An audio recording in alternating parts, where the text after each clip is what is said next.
Selamat hari Minggu. Selamat bergabung dalam kebaktian Minggu online dalam rangka HUT ke-32 Sinode GKI Minggu 23 Agustus 2020. Ibadah hari ini akan dilayani oleh beberapa pendeta dan calon pendeta GKI Sinode Wilayah Jawa Timur. Dan firman Tuhan akan dilayankan oleh Pendeta Sutrisno, Sekretaris Umum BPMSW GKI SW Jawa Timur. Sebelum ibadah dimulai, mari kita mengambil saat hening sejenak.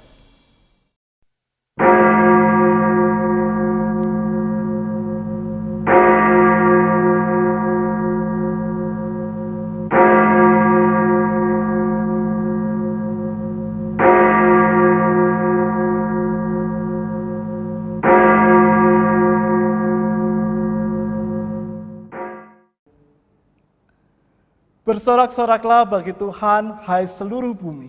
Beribadalah kepada Tuhan dengan sukacita, datanglah ke hadapannya dengan sorak-sorai.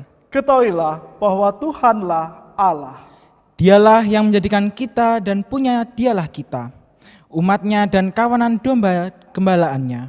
Masuklah melalui pintu gerbangnya dengan nyanyian syukur. Dalam pelatarannya dengan puji-pujian, bersyukurlah kepadanya dan pujilah namanya. Sebab Tuhan itu baik, kasih setianya untuk selama-lamanya, dan kesetiaannya tetap turun-temurun. Kau sungguh indah tiada taranya, sungguh menakjubkan, sungguh ajar untuk dimengerti, lebih dari semua yang ada. Hikmat-Mu tiada terselami, kasih-Mu dalam tak terduga. Kau sungguh indah tiada taranya, mulia dan berkuasa. Ku kagum hormat akan Engkau, ku kagum hormat akan Engkau. Kau Allah yang layak dipuji, ku kagum akan Engkau. Kau sungguh indah tiada taranya, sungguh menakjubkan, sungguh ajaib untuk dimengerti, lebih dari semua yang ada. Hikmat-Mu tiada terselami, kasih-Mu dalam tak terduga. Kau sungguh indah tiada taranya, mulia dan berkuasa.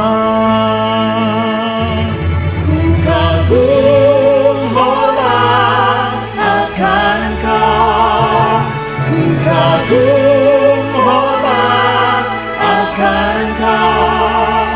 Kau Allah yang layak dipuji, ku kagum akan Engkau.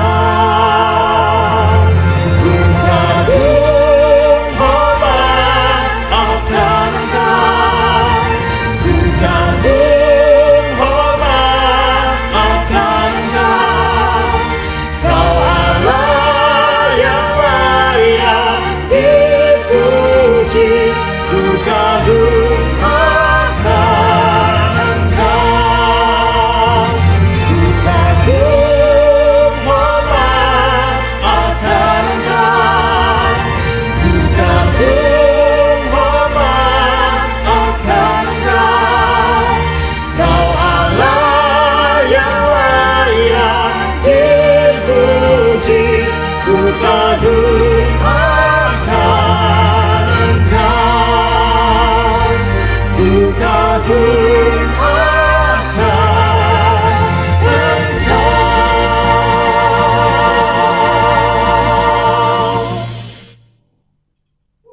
Marilah bersama-sama kita dasarkan peribadahan ini dengan sebuah pengakuan bahwa pertolongan kita adalah dalam nama Tuhan yang menjadikan langit dan bumi.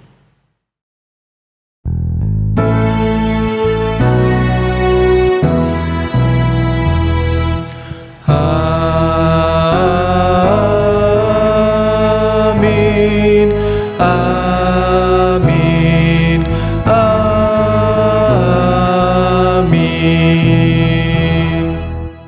Tuhan besertamu. Dan besertamu juga.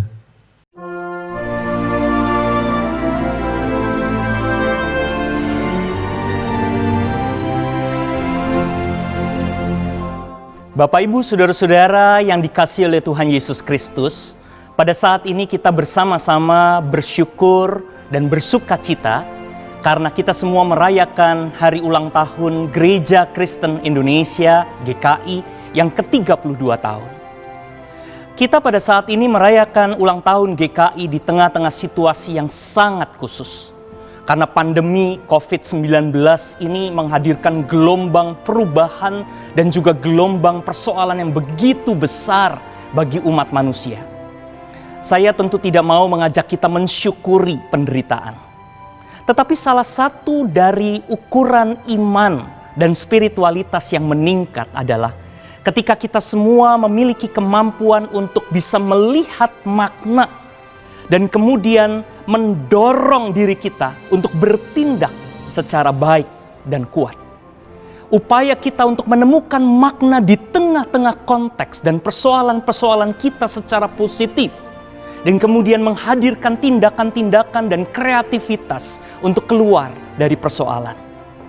Tema dari hari ulang tahun Gereja Kristen Indonesia yang ke-32 tahun ini adalah GKI yang terus-menerus mau membaharui diri. Kita tidak akan pernah mungkin mampu membaharui diri ketika kita sendiri tidak mampu menemukan makna-makna yang kuat dan positif sekalipun di tengah-tengah persoalan-persoalan. Karena itu Bapak, Ibu, dan Saudara-saudara yang dikasihi oleh Tuhan, kita semua saat ini diundang di tengah-tengah perenungan pada saat kita merayakan ulang tahun GKI. Kita semua diundang untuk kembali memeriksa bagaimana kita memahami Allah kita. Bagaimana gambaran Allah terbangun di dalam diri kita. Ini bukan hanya soal Allah yang mau hadir dan turut menderita di tengah-tengah umat manusia. Tetapi juga soal bagaimana Allah mengajak dan mengundang kita untuk ikut bersama-sama menghadirkan kehidupan, menghadirkan penciptaan yang baik, menghadirkan kekuatan di tengah-tengah berbagai macam persoalan. Pada saat ini kita semua diundang untuk melihat Allah yang mengajak kita bersama-sama ada di tengah-tengah kehidupan dan menghadirkan perbaikan-perbaikan. Disitulah kita akan menemukan tujuan-tujuan dan nilai-nilai hidup yang bisa mendorong kita menemukan makna-makna yang kuat. Barangkali kita perlu melakukan redefinisi pada tujuan gereja kita. Bagaimana kita memahami persekutuan, apa yang harus kita pahami tentang pelayanan, dan bagaimana kesaksian seharusnya kita tunjukkan. Kemampuan kita untuk memiliki nilai dan tujuan dan mendorong makna yang kuat di tengah-tengah konteks dan persoalan kita akan menghadirkan gereja yang mau dan bisa terus menghadirkan kebaikan di tengah-tengah umat manusia dan dunia.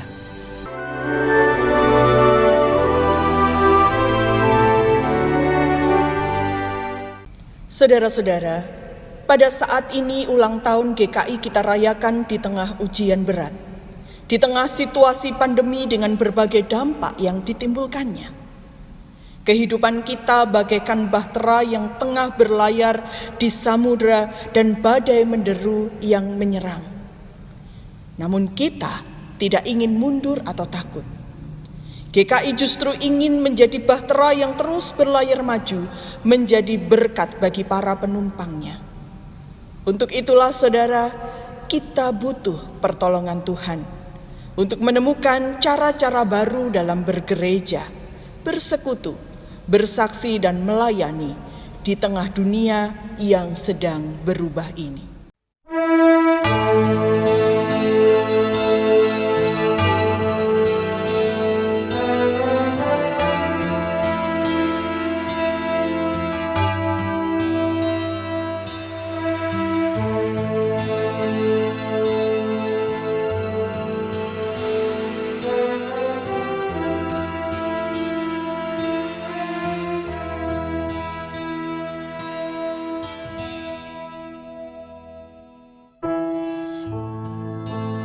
samudera yang mengamuk tidak membuat gereja berhenti, namun tetap memberi arti.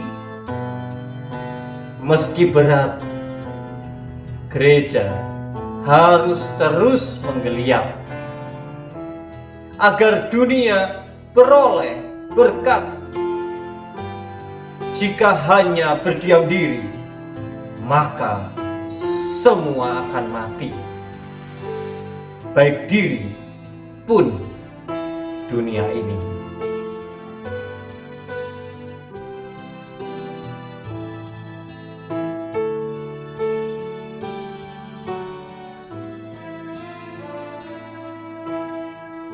Gereja berlayar dalam lautan perubahan yang terus bergerak dan dinamis.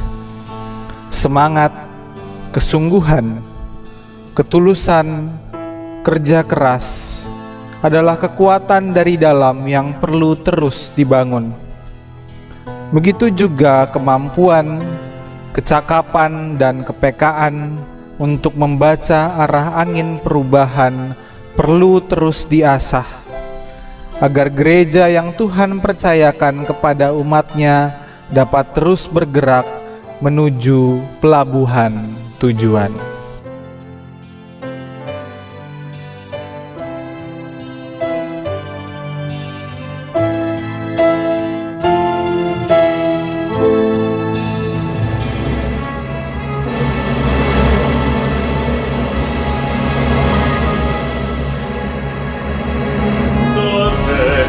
Bagai bahtera di laut yang senang, mengarahkan haluannya ke pantai seberang.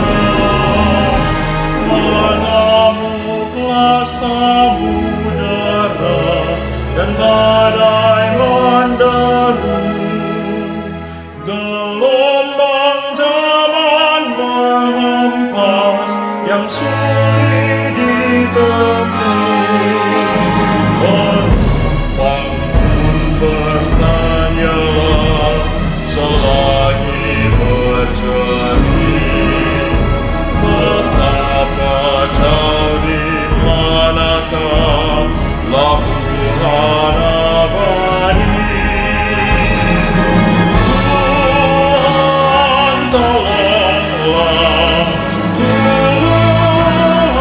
Tolonglah, tanpa Dikau semua binasa kelak.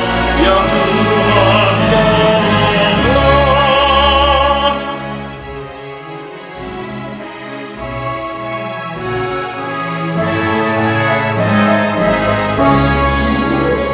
Gereja bagai bahtera di atur awannya, setiap orang bekerja menurut tugasnya, semua satu padulah setia bertekun demi tujuan tunggalnya yang harus ditempuh. Oh Allah yang menyatukan, pembina membentuk di dalam kasih dan iman dan harap yang teguh. Tuhan, tolonglah. Tuhan, tolonglah. Tanpa Dikau semua binasa kelak. Ya Tuhan, tolonglah.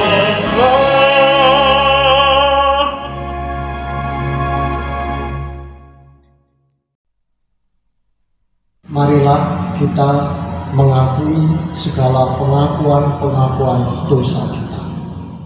Ya Tuhan, sebagai gereja-Mu, kami seringkali gagap dan tak siap ancaman datang.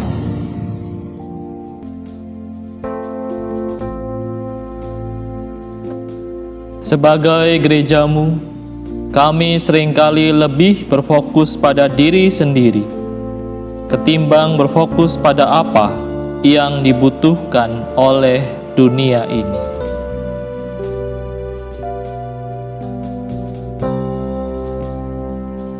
Sebagai gerejamu, kami kerap berhenti pada kemapanan dan kepuasan diri, sehingga lupa bahwa gerejamu harus bergerak keluar melampaui arus zaman dengan segala pergumulannya.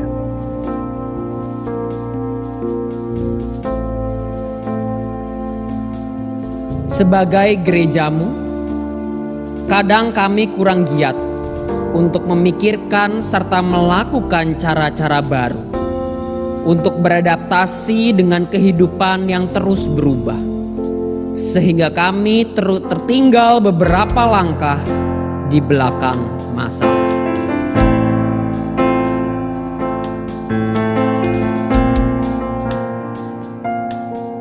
Ampuni dan tolonglah kami ya Tuhan, dalam nama Tuhan Yesus, Sang Raja Gereja, kami memohon.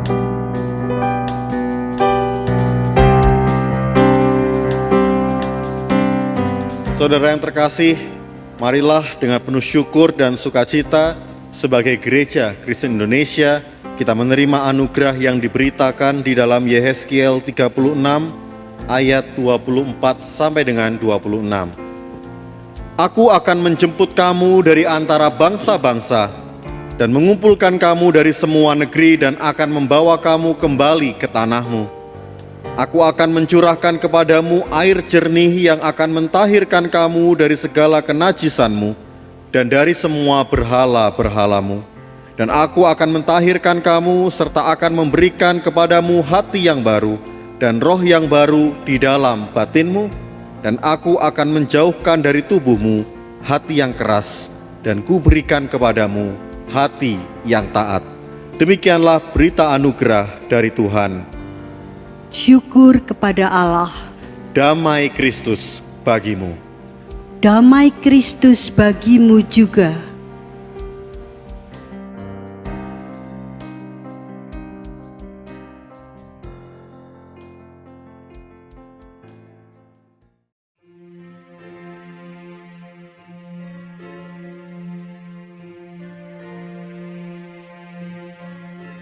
Ajaib benar anugerah pembaru hidupku, ku hilang tak bercela.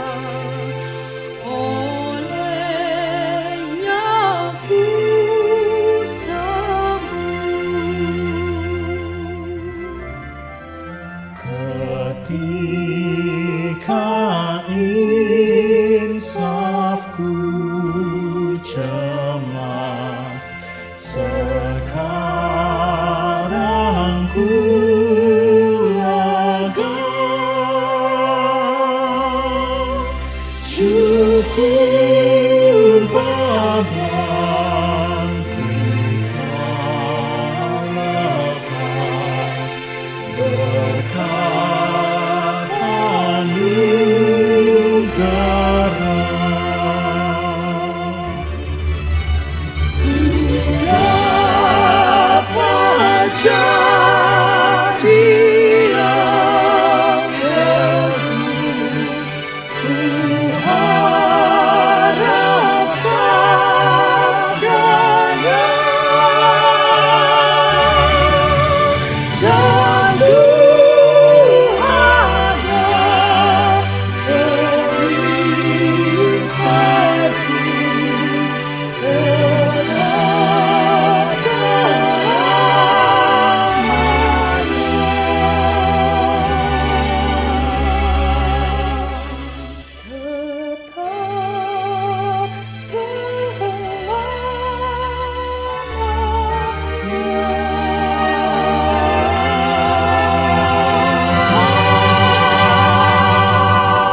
Mari umat Tuhan kita bersatu di dalam doa. Mari kita berdoa. Ya Allah, sumber firman yang hidup dan yang kekal, ketika kami akan membaca dan menekan firman-Mu ya Tuhan, kami sadar tanpa penyertaan-Mu, sesungguhnya firman-Mu itu tak akan pernah menyapa kami. Oleh karena itulah ya Tuhan, sertailah kami, bahkan lingkupilah kami dengan Roh Kudus-Mu, agar apa yang kami baca dalam firman-Mu itu bukan hanya sekedar kami baca, tetapi juga sekaligus kami boleh berjumpa dengan Engkau melalui firman-Mu itu, dan kami mendengarkan sabda-Mu atas kami pribadi. Kami mengerti apa yang Kau maksudkan dalam firman-Mu itu, dan bahkan kemudian hidup kami diubahkan di dalam firman-Mu itu.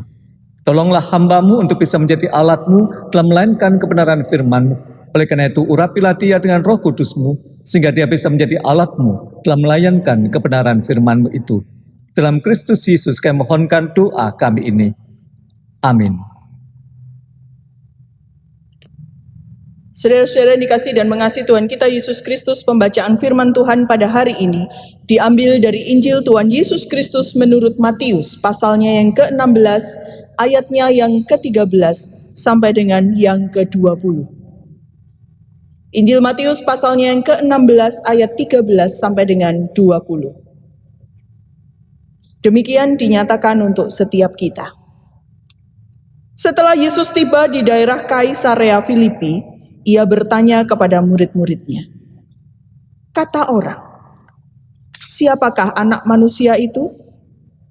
Jawab mereka, "Ada yang mengatakan Yohanes Pembaptis, ada juga yang mengatakan Elia, dan ada pula yang mengatakan Yeremia atau salah seorang dari para nabi." Lalu Yesus bertanya kepada mereka, "Tetapi apa katamu? Siapakah aku ini?" Maka jawab Simon Petrus, "Engkau adalah Mesias, Anak Allah yang hidup." Kata Yesus kepadanya, "Berbahagialah engkau Simon bin Yunus, sebab bukan manusia yang menyatakan itu kepadamu, melainkan Bapa-Ku yang di surga. Dan aku pun berkata kepadamu, engkau adalah Petrus, dan di atas batu karang ini aku akan mendirikan jemaat-Ku, dan alam maut tidak akan menguasainya. Kepadamu akan kuberikan kunci kerajaan surga. Apa yang kau ikat di dunia ini akan terikat di surga, dan apa yang kau lepaskan di dunia ini akan terlepas di surga." Lalu Yesus melarang murid-muridnya supaya jangan memberitahukan kepada siapapun bahwa Ia Mesias. Demikian pembacaan firman Tuhan. Yang berbahagia adalah mereka yang mendengarkan sabda Tuhan dan yang menyatakan dalam kehidupan sehari-hari. Haleluya.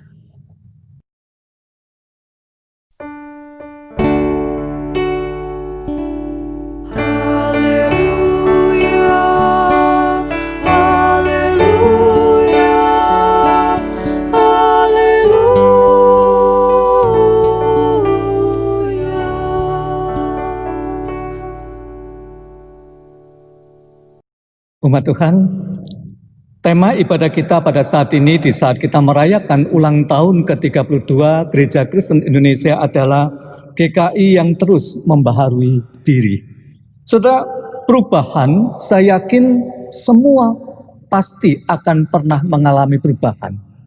Bukan hanya perubahan dalam diri kita, tetapi juga lingkungan sekitar kita pun mengalami perubahan. Bukan hanya terkait dengan apa yang ada pada kita seperti yang saya katakan tadi, tetapi juga makhluk hidup apapun akan mengalami sebuah perubahan. Itulah sebabnya seorang penulis berkebangsaan Inggris, Evelyn, pernah mengatakan demikian, "Change is the only evidence of life." Perubahan adalah sebuah pertanda adanya kehidupan. Itulah sebabnya kalau ada orang mengatakan, "Kenapa sekarang berubah?" Maka ini sesuatu yang aneh. Kenapa? Karena sebenarnya memang perubahan itu tak bisa dihindarkan di dalam kehidupan kita. Persoalannya sekarang adalah perubahan itu terjadi secara alami ataukah dipaksakan. Perubahan itu terjadi mengarah kepada apa yang baik, ataukah justru mengarah kepada sebuah kehancuran, sebuah kerusakan? Ini yang menjadi persoalan.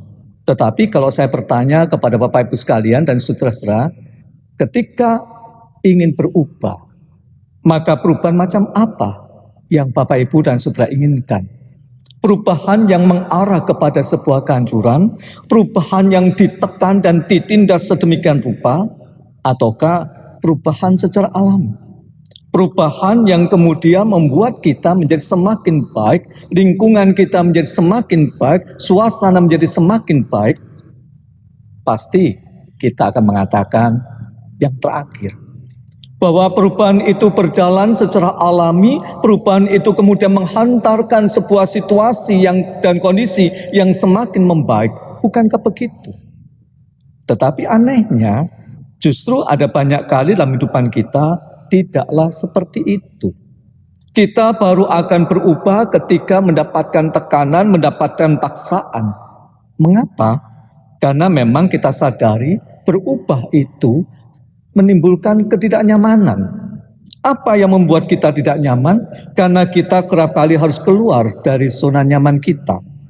Perubahan itu juga kerap kali kita inginkan ada sesuatu yang baik, mengarahkan kepada apa yang baik. Tetapi anehnya, tak jarang justru sebaliknya. Bukan apa yang baik, tetapi apa yang tidak baik. Kenapa? Sama. Sebab perubahan mengarah kepada apa yang baik, kerap kali menimbulkan sebuah effort yang sangat besar. Menimbulkan kesediaan kita untuk benar-benar harus menanggung konsekuensinya. Dan inilah yang tak nyaman. Ya, kenapa? Sekali lagi, karena kita harus keluar dari zona nyaman. Zona nyaman itulah yang kerap kali kita pertahankan sedemikian rupa, dan justru itulah yang menimbulkan sebuah kondisi kita tak mengalami perubahan sebagaimana yang kita idealkan, yaitu perubahan yang alami, perubahan yang mengarah kepada apa yang baik. Oleh karena itulah saat ini saya ingin mengajak kita untuk belajar dari bacaan kita tadi. Kalau kita memperhatikan bacaan kita tadi dalam Injil Matius, maka ada sesuatu yang menarik yang kita temukan dalam bacaan kita tadi. Kenapa? Tiba-tiba Yesus bertanya kepada para muridnya, menurut orang-orang, siapakah dia? Menurut orang-orang, siapakah Yesus? Dan mulailah para muridnya mengungkapkan pendapat orang tentang siapakah Yesus. Ada yang mengatakan bahwa Yesus itu adalah Yohanes Pembaptis, ada yang mengatakan bahwa Yesus itu adalah Elia, ada yang mengatakan bahwa Yesus itu Yeremia, atau nabi-nabi yang lain. Itulah yang diungkapkan oleh para murid Yesus kepada Yesus ketika Yesus bertanya, apa pendapat orang tentang dia? Tetapi Yesus tak berhenti sampai di sini. Yesus kemudian bertanya lebih dalam lagi, apa pendapat mereka, yaitu para murid, tentang Yesus. Saudara, pertanyaan Yesus ini sesungguhnya bukan pertanyaan gampang untuk dijawab. Cukup sulit. Kenapa? Karena untuk menjawab pertanyaan ini dibutuhkan kesediaan untuk memeriksa diri kita dengan dalam. Memeriksa diri kita dengan jujur, memeriksa diri kita secara utuh akan pengenalan siapakah Yesus di dalam kehidupan kita. Dan ini bukan perkara yang gampang, sulit. Tetapi dalam Alkitab dicatat, Petrus kemudian menjawab Yesus dengan mengatakan, siapakah Yesus? Dia adalah Mesias, anak Allah yang hidup. Sebuah jawaban yang sekaligus di sana sebuah pengakuan tentang siapakah Yesus di hadapan Petrus. Sesuatu sekali lagi yang tak mudah. Kenapa? Karena harus bermuara dari pengenalan yang dalam, tetapi itulah yang dikeluarkan oleh Petrus. Dan apa yang tak mudah itu kita temukan dalam respon Yesus. Kenapa? Karena Yesus kemudian mengatakan, berbahagialah engkau, Simon bin Yunus, sebab bukan manusia yang menyatakan itu kepadamu, melainkan Bapa-Ku yang di surga. Dari ungkapan ini, saudara, kalau kita mau mencoba melihat, Yesus ingin menegaskan kepada Simon, kalau dia pada satu titik tertentu mengatakan bahwa Yesus itu adalah Mesias, anak Allah yang hidup, bukan karena pengenalan dia terhadap Yesus, bukan semata-mata juga dari apa yang disaksikan oleh Petrus tentang Yesus, tetapi lebih daripada itu, ada karya Allah yang menyapa Petrus, karya Allah yang memampukan Petrus untuk mengenal Yesus lebih dalam, yang kemudian membuat Petrus mampu mengakui bahwa Yesus itu adalah Mesias, anak Allah yang hidup. Sebab dalam kacamata orang-orang Yahudi, pengakuan Petrus ini ada sesuatu yang tak lazim. Anak Allah yang hidup, sebuah pengakuan yang tak lazim. Oleh karena itu, tanpa Allah yang bekerja dan berkarya dalam diri Petrus, maka Petrus tak akan mungkin bisa mengungkapkan itu. Dan omong-omong tentang karya Allah yang luar biasa yang sesungguhnya ada dalam Petrus, bukankah itulah juga yang ada dalam setiap kita, saudara dan saya. Kita yang kemudian mengaku percaya kepada Kristus adalah sebuah karya Allah. Dan kalau kemudian kita kaitkan dengan peristiwa yang sekarang ini sedang kita bersama-sama rayakan, yaitu ulang tahun ke-32 GKI, maka kalau kita belajar tentang sejarah GKI, maka kita juga menyaksikan bagaimana Allah bekerja dan berkarya dengan luar biasa. Paling tidak di dalam Sinode Wilayah Jawa Timur dan Sinode Wilayah Jawa Barat hampir memiliki kesamaan, yaitu pendirinya adalah seorang yang dipanggil oleh Allah dengan cara yang luar biasa.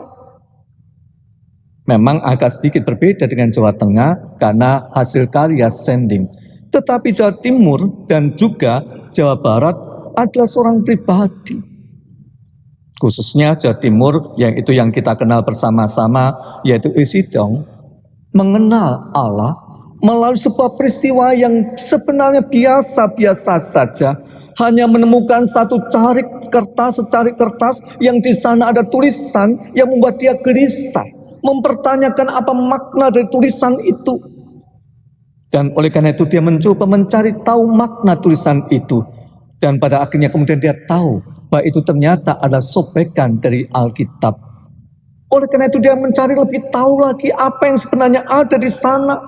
Sampai kemudian dia belajar Alkitab melalui seorang sending, melalui seorang pendeta, dan kemudian dia semakin faham, dan kemudian dia menyerahkan dirinya untuk dibaptis menjadi orang Kristen. Hal yang sama sebenarnya yang ada pada pendiri GKI Sinode Wilayah Jawa Barat, yaitu Anggun Sui, hampir sama dengan versi yang berbeda. Allah memanggil dia dengan begitu luar biasa, hanya karena Allah sajalah dia menjadi orang Kristen. Saudara yang kasih Yesus Kristus, oleh karena itulah kalau kita mencoba memperhatikan di dalam penghayatan iman atau yang biasa kita kenal dengan eklesiologi GKI, GKI menghayati dirinya sebagai gerejanya Yesus Kristus, bukan gerejanya pendeta, bukan gerejanya penatua, bukan gerejanya orang-orang tokoh-tokoh yang telah memiliki peran yang begitu besar atas berdirinya gereja itu, bukan. Tetapi ini adalah gerejanya Yesus Kristus. Sehingga oleh karena itu yang memiliki otoritas di atas semua kehidupan kita menggereja hanya Yesus Kristus. Itulah yang kemudian kita bahasakan dalam setiap persidangan-persidangan, dalam setiap rapat-rapat gerejawi kita, maka kita awali dengan tunduk duduk di hadapan Allah, meminta Dia dalam sikap berdoa. Kenapa?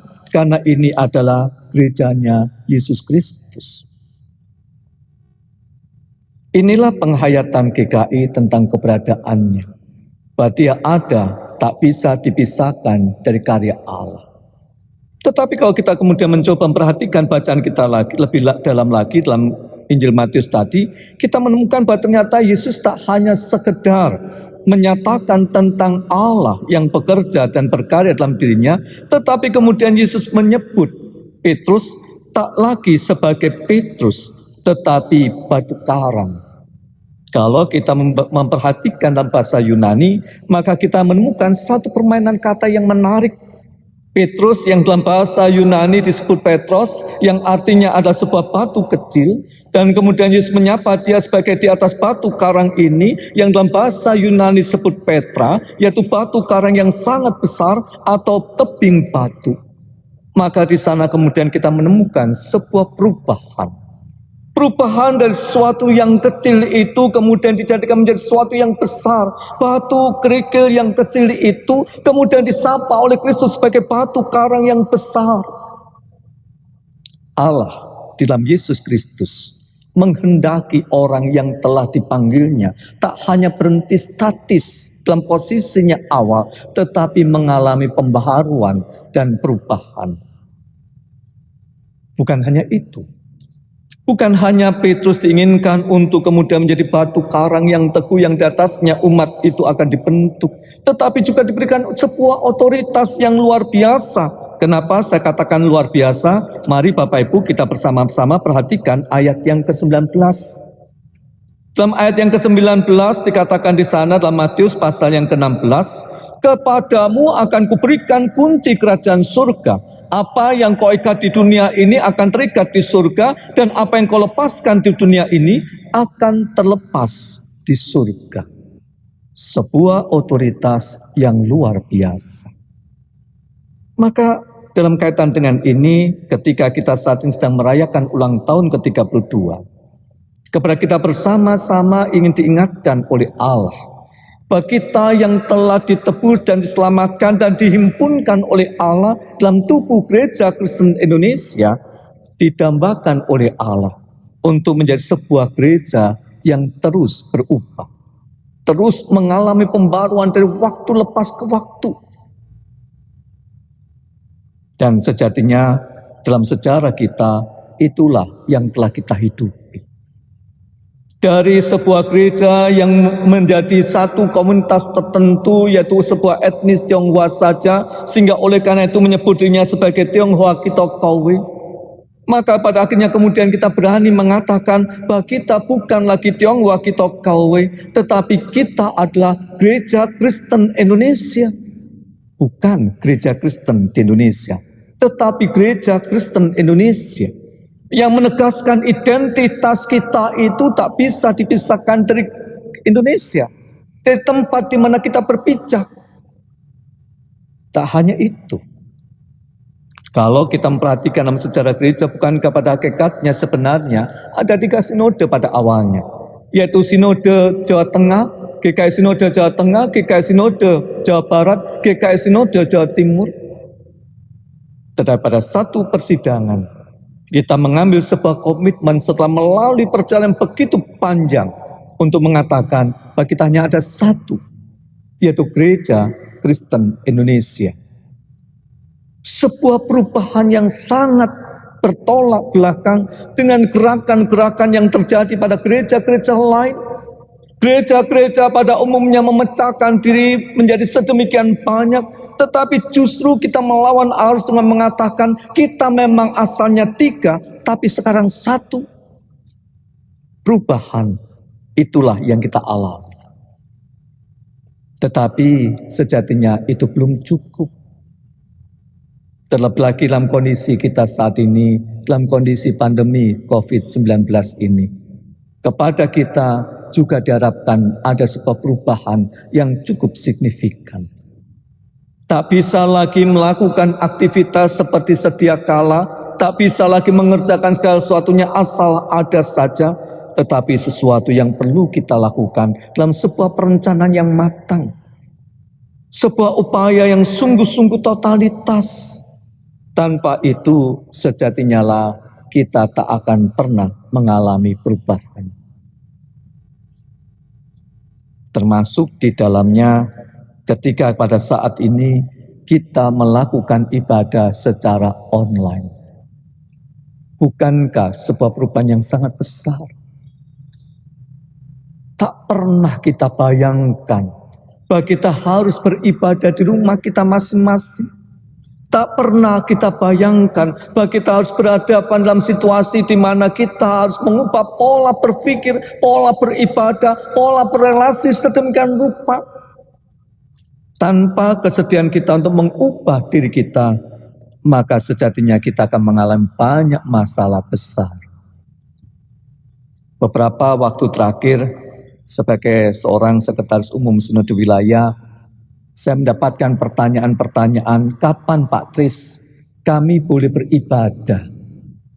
Bukankah beberapa gereja, beberapa jemaat yang lain itu sudah melakukannya? Kita ini kapan? Dan dalam kondisi yang seperti ini, saya mencoba memahami sedemikian rindunya kita untuk bersekutu. Tetapi apakah kita juga paham tentang apa yang terjadi? Sudah berubah. Kalau toh kita bisa ibadah di gedung gereja yang biasa kita sebut juga dengan onsite, tidaklah sama dengan dulu. Beda. Kita tak bisa lagi beramah tamah seperti dulu. Kita tak lagi bisa berjabat tangan seperti dulu. Kita tak lagi bisa menyanyi seperti dulu. Kita tak bisa melakukan ibadah dengan komunitas yang begitu banyak seperti dulu. Berubah. Tanpa kita mengubah pola berpikir mindset kita, maka kita akan terkaget-kaget. Mengubah pola berpikir itu nampaknya tak bisa kita hindarkan. Itulah realita yang harus kita hidupi.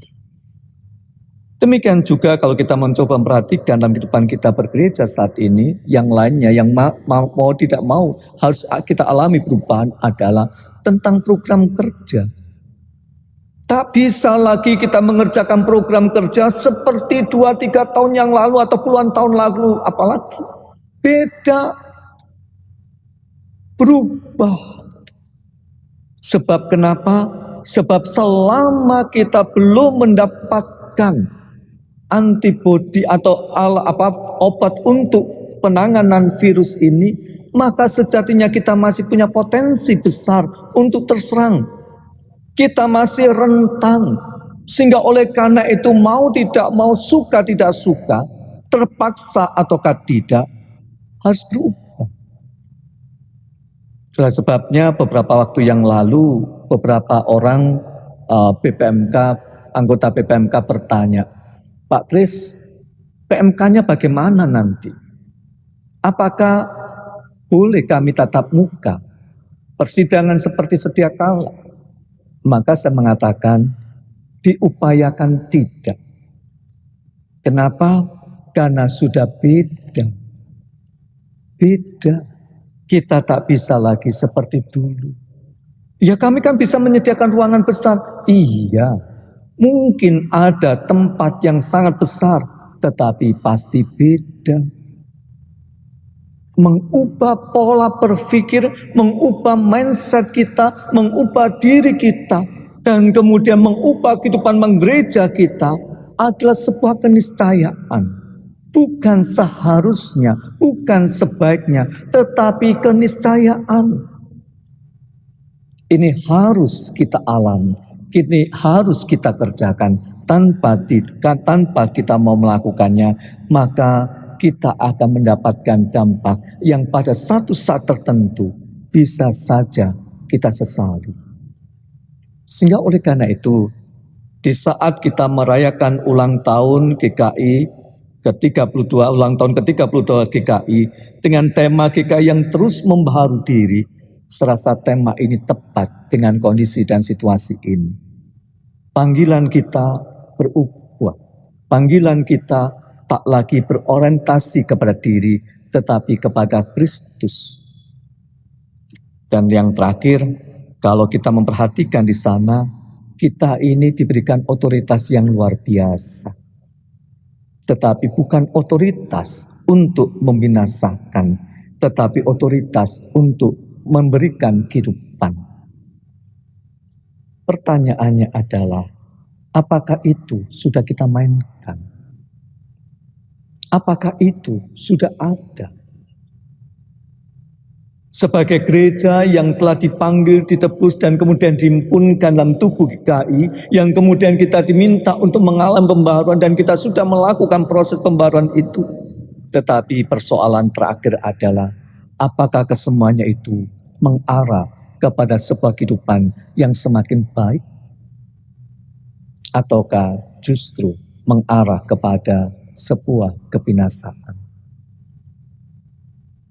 Dalam beberapa seruan pastoral BPMS GKI, dalam beberapa surat edaran Sinode Wilayah Jawa Timur, kami sepakat menyerukan bahwa prioritas utama kami adalah kehidupan.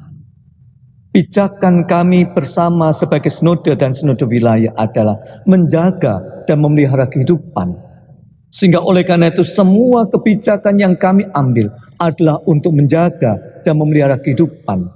Sehingga ketika kami menyaksikan kehidupan itu dalam kondisi yang terancam, maka kami akan segera mengambil sebuah tindakan, kebijakan, supaya keterancaman itu bisa diminimalisir atau bahkan dihindarkan. Itulah sebabnya khususnya kita yang ada Jawa Timur, maka Sinode Wilayah mengambil sebuah kebijakan untuk membentuk satu pelayanan, badan pelayanan yang kita sebut dengan Gerakan Ketahanan Pangan, GKP. Gerakan Ketahanan Pangan ini adalah satu lembaga pelayanan yang diharapkan bisa menjaga kehidupan para petani yang dalam kondisi seperti ini mengalami persoalan serius, tetapi juga kehidupan anggota jemaat kita yang bisa saja terancam PHK dan bahkan mengalami PHK sehingga terbukalah lowongan pekerjaan. Kita sepakat membentuk Gerakan Ketahanan Pangan supaya umat kita, orang-orang sekitar kita tetap mendapatkan pangan dengan baik. Dan bukan hanya itu. Kalau itulah yang dikerjakan oleh Ijo Market. Sekarang kami bersama-sama dengan Gerakan Ketahanan Pangan adalah bergerak untuk mencoba melakukan budidaya tanaman. Itulah nanti yang akan terwujudkan dalam Ijo Farming. Tetapi bukan hanya dalam bentuk itu. Ada bentuk yang lainnya. Untuk memberikan bantuan yang nampaknya tidak itu harus kita lakukan mengingat kondisi yang ada.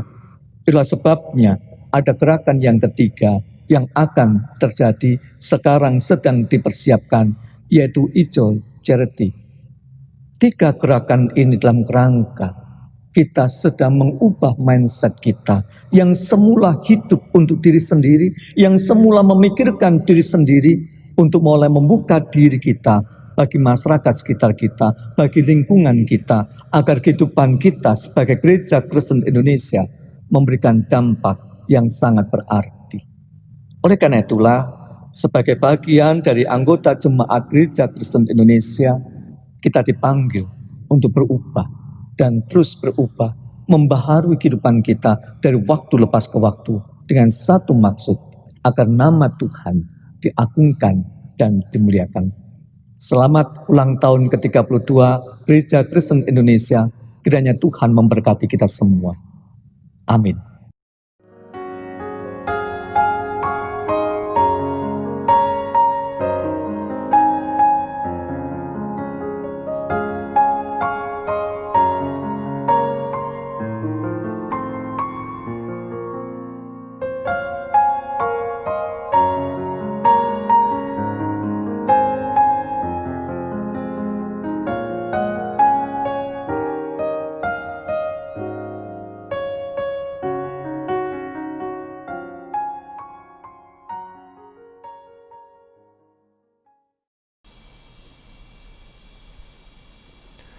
Marilah kita bersama umat Allah di masa lalu, masa kini dan masa depan, mengingat pengakuan pada baptisan kita menurut pengakuan iman rasuli kita yang berbunyi demikian. Aku percaya kepada Allah, Bapa yang Maha Kuasa, Khalik langit dan bumi, dan kepada Yesus Kristus anaknya yang tunggal Tuhan kita, yang dikandung daripada Roh Kudus, lahir dari anak darah Maria, yang menderita sengsara di bawah pemerintahan Pontius Pilatus, disalibkan, mati dan dikuburkan, turun ke dalam kejaan maut. Pada hari yang ketiga, bangkit pula dari antara orang mati, naik ke surga, duduk di sebelah kanan Allah, Bapa yang Maha Kuasa. Dan dari sana ia akan datang untuk menghakimi orang yang hidup dan yang mati. Aku percaya kepada Roh Kudus, gereja yang kudus dan am, persekutuan orang kudus, pengampunan dosa, kebangkitan orang mati, dan hidup yang kekal. Amin.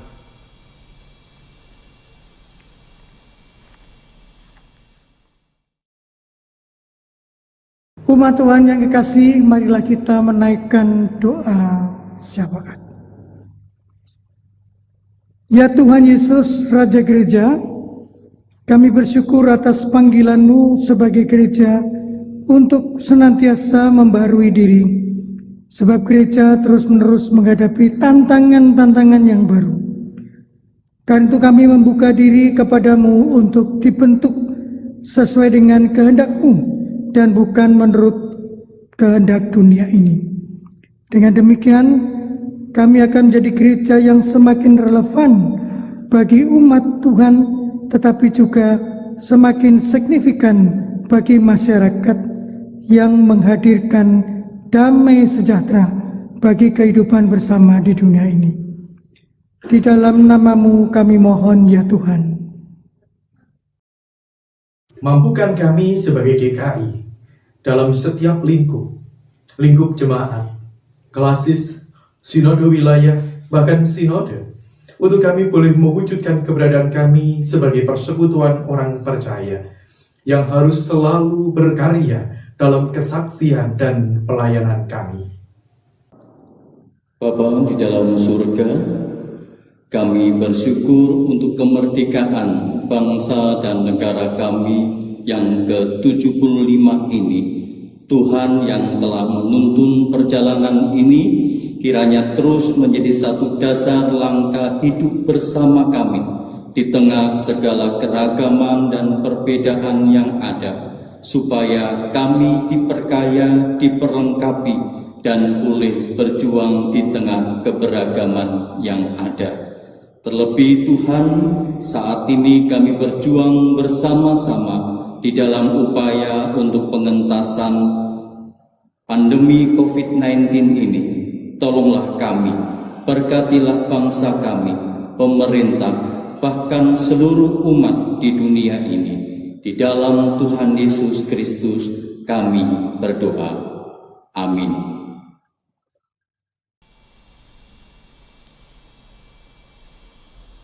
Sekarang tiba saatnya untuk memberi persembahan. Persembahan untuk kas gereja, Bapak Ibu bisa memberikan melalui transfer ke rekening BCA GKI Rukun Asri atau melalui QR Code. Persembahan untuk pembangunan, Bapak Ibu bisa memberikan melalui transfer ke rekening Mandiri. Persembahan tunai, Bapak Ibu bisa memberikannya dalam amplop tertutup dan dimasukkan ke kotak persembahan di gereja, atau Bapak Ibu bisa menginfokan ke kantor gereja untuk mengambil persembahan dalam amplop tertutup di rumah Bapak Ibu.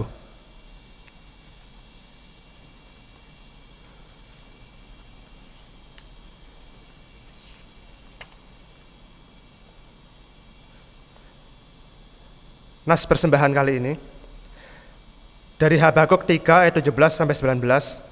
Sekalipun pohon ara tidak berbunga, pohon anggur tidak berbuah, hasil pohon zaitun mengecewakan, sekalipun ladang-ladang tidak menghasilkan bahan makanan, kambing domba terhalau dari kurungan, dan tidak ada lembu sapi dalam kandang, namun aku akan bersorak-sorak di dalam Tuhan, beria-ria di dalam Allah yang menyelamatkan aku. Allah Tuhanku, itu kekuatanku. Ia membuat kakiku seperti kaki rusa. Ia membiarkan aku berjejak di bukit-bukitku.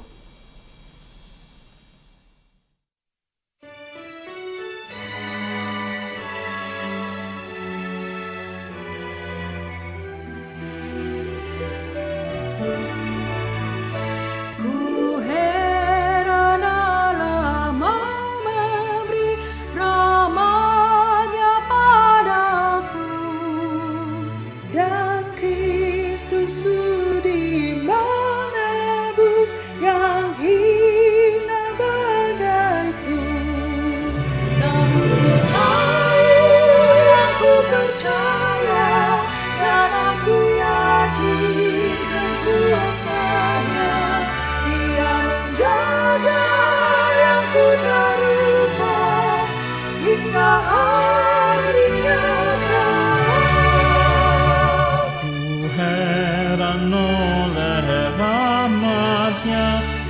hatiku beriman. Dan oleh kuasa sabdanya jiwaku pun tegak. Namun ku tahu yang ku percaya dan aku yakinkan kuasa-Nya. Dia menjaga yang ku terluka hingga akhirnya kelak.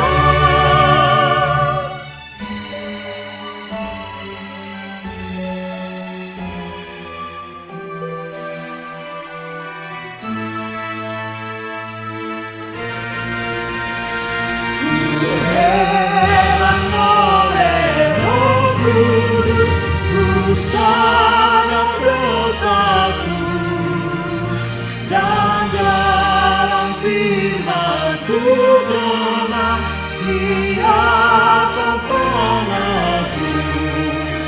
Namun ku tahu yang ku percaya dan aku yakinkan kuasa-Nya. Dia menjaga yang ku terluka hingga harinya kelak.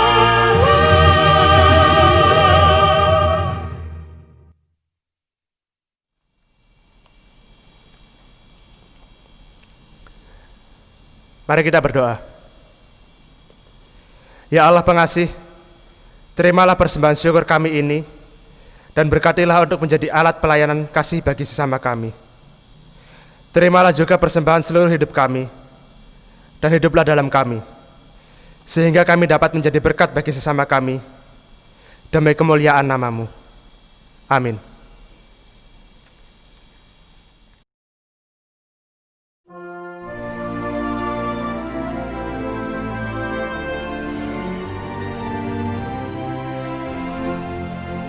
Berderaplah satu, bertegap langkahmu.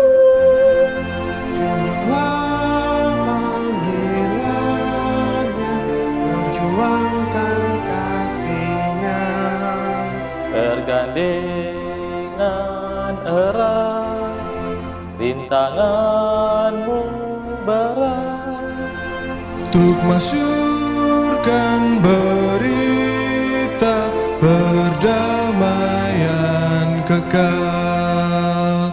Kristus adalah kepala gerejanya. Rohnya pun tetap membimbing umatnya. Berbarislah utuh, bersatulah teguh. Hai seluruh gereja Kristen Indonesia.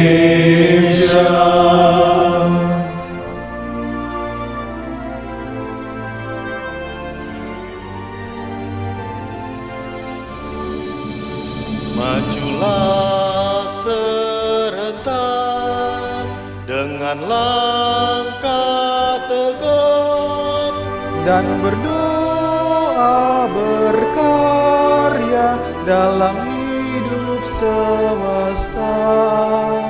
Dalam iman teguh, kerahkan dayamu. Kebenaran wujudkan demi sesamamu. Kristus adalah kepala gerejanya. Rohnya pun tetap membimbing umatnya. Berbarislah untuk bersatulah teguh. Hai seluruh gereja Kristen Indonesia.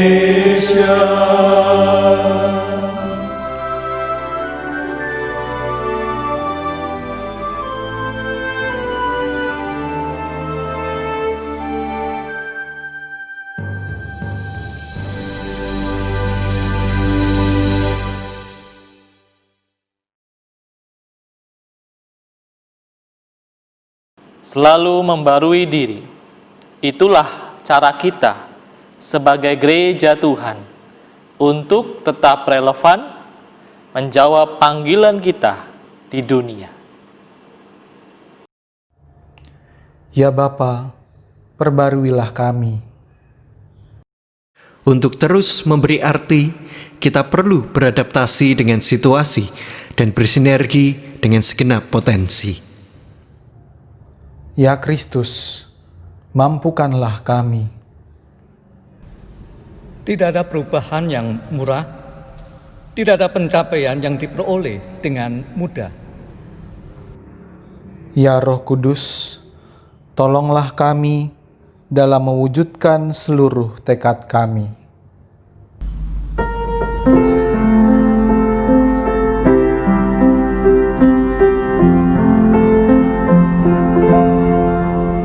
Kasih Tuhan mengelilingimu dan sayapnya